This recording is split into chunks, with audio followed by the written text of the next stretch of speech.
been spending time with Deborah Sampson, and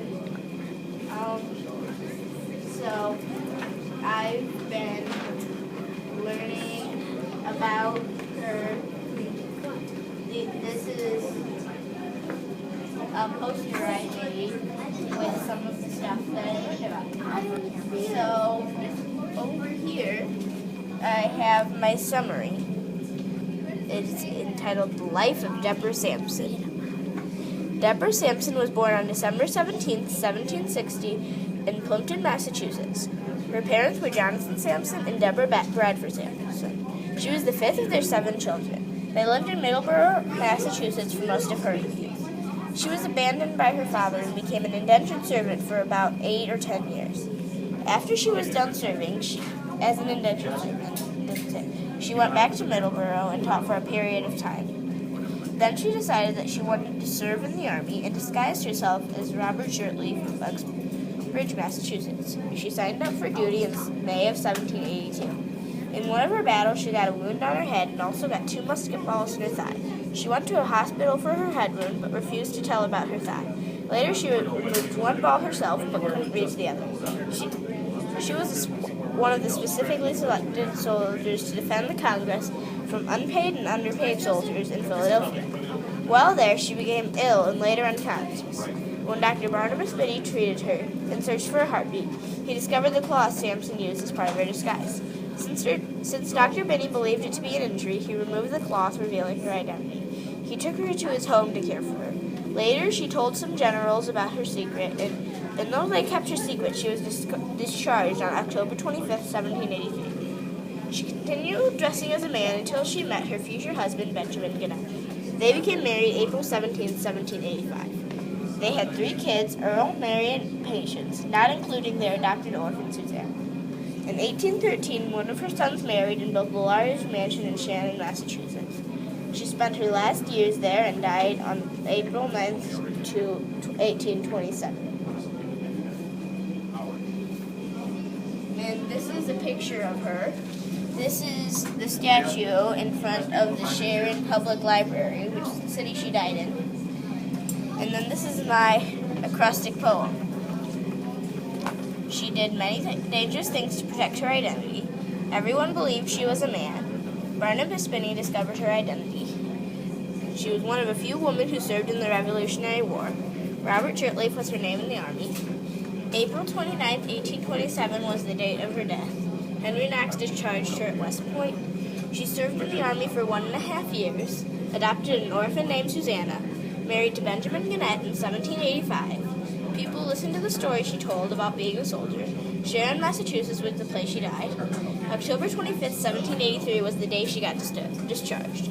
She never stopped wanting to be a soldier after her identity was discovered. And this is her backpack from when she was in the Army, because it says Robert Shirtley on it, and you open it up, and there are a bunch of things that I'm borrowing from her. This is the cloth that she used as part of her disguise, and it helped her to look more like a male so she could be in the Army. And I have a little description on the back. And so there is also, this is a penknife and sewing needle. These were the tools she used to remove the musket ball from her leg. And she did that to protect her identity so she could stay in the Army. And then I also have gardening tools, because she was an indentured servant, and she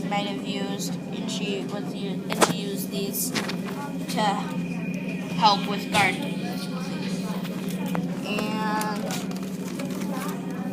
this is a musket. She would have had this because she was in the Army. It's actually more of a gun, but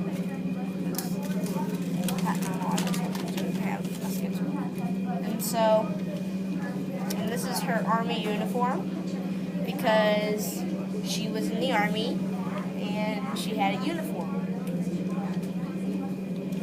And so my next thing that I have is this award, and it is for Sneakiest Woman. This award is given to Deborah Sampson because she was able to disguise herself as a man and serve in the Continental Army for over a year, and most women could not do that.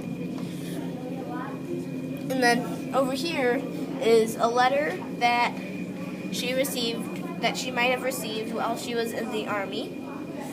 And this is basically a letter. Here, I'll read it. It says, "Dearest Robert, welcome to the Continental Army. You will be joining my unit, the Light Infantry Company of the 4th Massachusetts Regiment. I hear you are a much appreciated soldier, and I am very much looking forward to working with you. Many great years serving for the Continental Army are ensured in your future. Training shall start tomorrow at 7 a.m. sharp. Come no later or you risk having to face the consequences. Sincerely, Captain George Webb." Captain George Webb, the Light Infantry Company of the 4th Massachusetts Regiment.